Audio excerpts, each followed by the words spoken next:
সুবিধা বঞ্চিত বিশেষ করে গ্রামীণ এবং দুর্গম এলাকায় প্রাথমিক স্বাস্থ্যসেবা প্রদানের কমিউনিটি হেলথ অফিসাররা তাদের দায়িত্বের মধ্যে রয়েছে ক্লিনিক্যাল কেয়ার, জনস্বাস্থ্য উদ্যোগ, মাতৃ ও শিশু স্বাস্থ্য এবং সম্প্রদায়ের সাথে যোগাযোগ, যার লক্ষ্য স্বাস্থ্য ও সুস্থতার প্রচার করা। দীর্ঘদিন ধরে চুক্তির ভিত্তিতে কাজ করলেও এক্ষেত্রে নিয়মিতকরণ অধরাই কমিউনিটি হেলথ অফিসারদের ক্ষেত্রে। এবার নিয়মিতকরণের দাবি করলেন কমিউনিটি হেলথ অফিসাররা। কর্মক্ষেত্রে সিএইচও যারা ৬ বছর পূর্ণ করবেন চলতি মাসে, তাদের নিয়মিতকরণের দাবি জানিয়েছে কমিউনিটি হেলথ অফিসার অর্গানাইজেশন।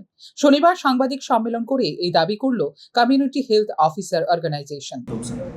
আমাদের মূলত যে প্রধান দাবি রয়েছে এটা হচ্ছে যে বর্তমানে প্রায় 850 জন সিএইচওদের মধ্যে প্রায় 34 জন সিএইচও এখন কমিউনিটি হেলথ অফিসার এখন রয়েছেন, যারা এই মাসের 2025-এর জুন মাসের লাস্টের সময়ে 6 বছর পরিপূর্ণ করবে। আমাদের দাবি যে গভর্নমেন্ট অফ ইন্ডিয়ার যে গাইডলাইনগুলি রয়েছে, যেখানে রয়েছে যে 6 বছর পরিপূর্ণ করার পর তাদের রেগুলার করার জন্য বা সিএইচও ক্যাডার পোস্টে নিয়োগ করার জন্য, এটার জন্য দৃষ্টি আকর্ষণের জন্য আমরা গভর্নমেন্ট অফ ত্রিপুরার কাছে, আমাদের মাননীয় জনপ্রিয় স্বাস্থ্যমন্ত্রী স্যারের কাছে আমরা এই আবেদনটা রাখছি। নিয়মিতকরণের পাশাপাশি বেতন বৃদ্ধি করার দাবিও জানিয়েছেন কমিউনিটির হেলথ অফিসাররা। এই 2023-এ আমাদের বেতন বৃদ্ধি হয়েছিল এনএইচএম স্টাফদের। এর 2 বছর আগে, এর ব্যাক 2 ইয়ার্স, আমরা যে অ্যানুয়ালি ইনক্রিমেন্ট পাই, ইয়ারলি ইনক্রিমেন্ট যেটা পাই 5%, ওইটার থেকে আমরা বঞ্চিত ছিলাম ওই সময়। তো আমরা সেই দৃষ্টিতে দেখছি যে আমাদের শুধু লাস্ট 2 বছর যেটা বঞ্চিত ছিলাম ওইটাই শুধু ইনক্রিমেন্ট দেওয়া হয়েছে, আমাদের বেতন বৃদ্ধি করা হয়নি।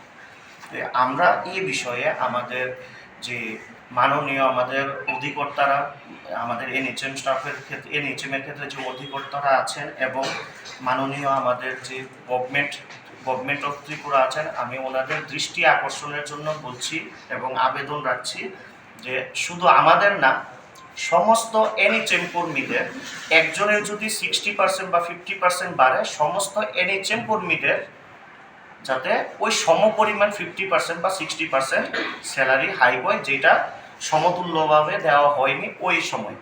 সম্প্রতি 126 জন নতুন কমিউনিটি হেলথ অফিসার নিয়োগের অনুমোদন দিয়েছে রাজ্য সরকার।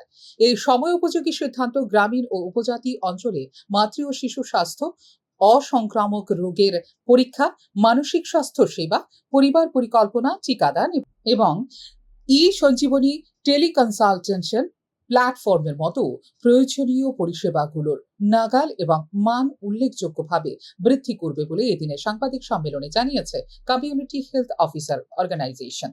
যক্ষ্মা নির্মূল অগ্রগতি পুরস্কার, উচ্চ নিয়মিত টিকাদান কভারেজ, উন্নত প্রাতিষ্ঠানিক প্রসবের হার এবং জাতীয় স্বাস্থ্য সূচক মূল্যায়নে উচ্চতর র্যাঙ্কিং এর ক্ষেত্রে গুরুত্বপূর্ণ ভূমিকা পালন করে চলেছেন কমিউনিটি হেলথ অফিসাররা। Bureau report, news now.